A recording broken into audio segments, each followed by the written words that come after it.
Kata Rasulullah SAW, ini mirip dengan hadits yang pertama. Janganlah salah seorang di antara kalian yang dia wafat kecuali dia sudah berbaik sangka kepada Allah Subhanahu wa taala.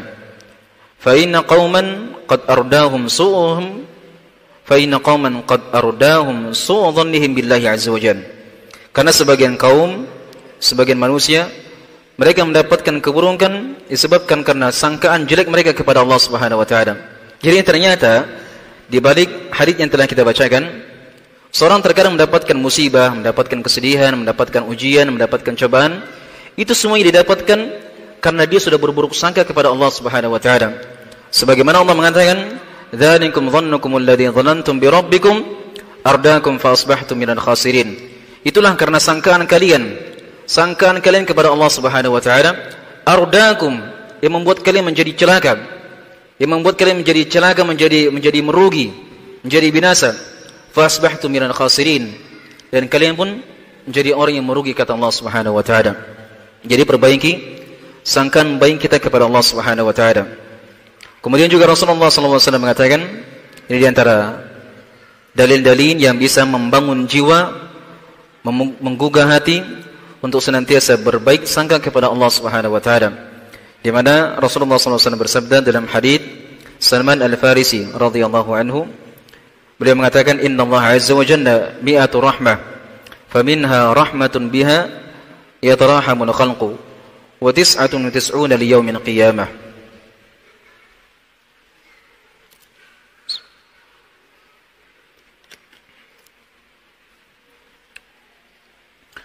Kata beliau sallallahu alaihi wasallam, sesungguhnya Allah itu memiliki 100 rahmat. 100 rahmat ini adalah makhluk dari makhluk Allah Subhanahu wa taala, bukan dari sifat-sifat Allah Subhanahu wa taala. Jadi Allah mempunyai 100 rahmat. Satu rahmat Allah bagikan untuk hamba-hambanya di dunia. Kemudian 99 sisanya Allah persiapkan untuk hamba-hambanya yang beriman. Dengan satu rahmat ini, sehingga para makhluk saling merahmati, saling mengasihi. Orang tua tidak tega mencelakai anaknya. Seorang adik tidak berani mengganggu kakaknya. Seorang ibu tidak tega untuk menelantarkan dari anaknya. Demikian pula dari hewan-hewan. Seekor induk tidak berani untuk melongkai dari anaknya. Itu semuanya pengaruh dari satu rahmat yang Allah turunkan di muka bumi. Bagaimana lagi kalau seandainya Allah Subhanahu wa taala mempersiapkan 99 rahmatnya pada hari kiamat kelak? Tentunya akan banyak dosa yang akan diampuni oleh Allah Subhanahu wa taala.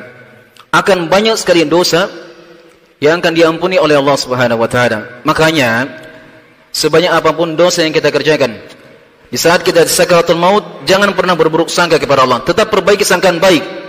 Jangan berburuk sangka. Iya. Pastikan bahwasanya Allah Subhanahu wa taala akan mengampuni dosa-dosanya kita. Bisa dibayangkan jemaah sekalian, kalau di dunia ini saja, ketika kita berbuat dosa, berbuat kesalahan, meninggalkan salat, meninggalkan puasa, tidak membayar zakat, durhaka kepada orang tua, tidak baca Quran, kita futur, kemudian kita berbuat maksiat, kita melihat ini, melihat itu, banyak dosa-dosa kita. Tapi karena kasih sayangnya Allah Subhanahu wa taala kepada kita, Allah tidak memberikan adab kepada kita secara langsung. Allah biarkan kita hidup. Allah biarkan kita menikmati rezeki. Allah biarkan kita dalam keadaan sehat walafiat. Itu pengaruh dari satu rahmat yang Allah turunkan di muka bumi. Bagaimana lagi kalau seandainya 99 rahmat Allah persiapkan di akhirat kelak? Makanya sangat celaka sekali. Sangat celaka dan sangat merugi bagi orang-orang yang ketika dia wafat dalam keadaan berburuk sangka kepada Allah Subhanahu wa taala. Dia meyakini bahwasanya Allah tidak akan mengampuni dosanya. Kalau kalian meyakini demikian, itu pula yang akan kalian dapatkan. Itu pula yang kalian dapatkan. Sebab Allah Subhanahu wa taala tergantung dari sangkaan hambanya. Jikalau baik sangkanya, maka baik pula yang akan dia terima. Iya, jikalau buruk sangkaannya, maka buruk pula yang akan dia dapatkan. Oleh karenanya dari hadis yang kita bacakan tadi, ini merupakan arja al-ahadits, hadis yang paling memotivasi seorang hamba untuk senantiasa membangun jiwanya berbaik sangka kepada Allah Subhanahu wa taala. Karena di antara sebab agar seorang hamba bisa berbaik sangka kepada Allah Subhanahu wa taala, dia melihat akan kebaikan, akan rahmat Allah Subhanahu wa taala. Saya ulangi, di antara sebab dan di antara perkara yang bisa memperbaiki sangkaan hamba kepada Allah Subhanahu wa taala adalah dengan cara melihat kebaikan dan rahmat Allah Subhanahu wa taala. Iya. Rahmat Allah terlalu besar. Kebaikan Allah terlalu banyak. Iya. Tidak bisa dihitung.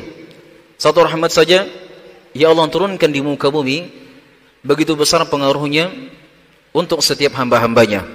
Lalu bagaimana kalau sekiranya 99 rahmat Allah persiapkan untuk orang-orang beriman pada hari kiamat kelak?